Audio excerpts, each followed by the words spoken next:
Quando se fala ou quando fala-se? Onde se viu ou onde viu-se? Afinal, o se fica antes ou depois do verbo? Nesses exemplos, fica antes, porque em ambos temos o que a gramática tradicional chama de fatores de próclise. No caso, eles são a conjunção quando e o advérbio onde. Então, dizemos quando se fala e onde se viu. No Brasil, mesmo quando não há fator de próclise na oração, a tendência é usar o pronome antes do verbo. O fato o comoveu é mais comum que o fato comoveu-o.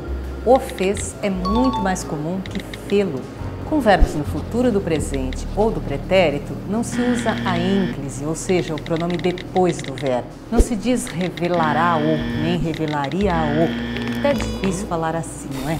Segundo a tradição da língua, nessas situações, usa-se a mesóclise, isto é, o pronome se aloja entre o radical e a desinência do verbo, revelá-lo-ia ou revelá-lo-á.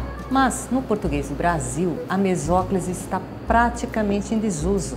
Não é uma estrutura que se empregue no dia a dia e, por isso mesmo, raras vezes aparece em textos da imprensa. Recentemente, virou notícia porque apareceu num discurso em que o presidente interino Michel Temer empossou os novos ministros. Ele disse o seguinte: quando menos fosse, sê-lo-ia, pela minha formação democrática.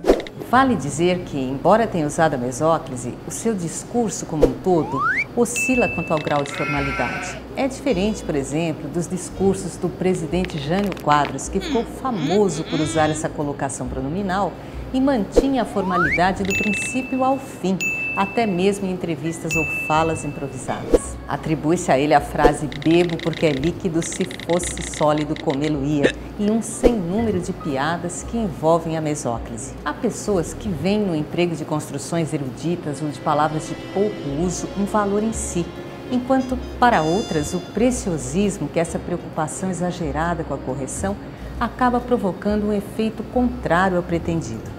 Mais ou menos como aquela pessoa que se arruma demais para ir a uma festa. É claro que está correto usar a mesóclise com os verbos no futuro. Deixo até umas dicas lá no blog para quem quiser falar à maneira do presidente interino sem errar. Mas não é necessário falar assim para falar bem.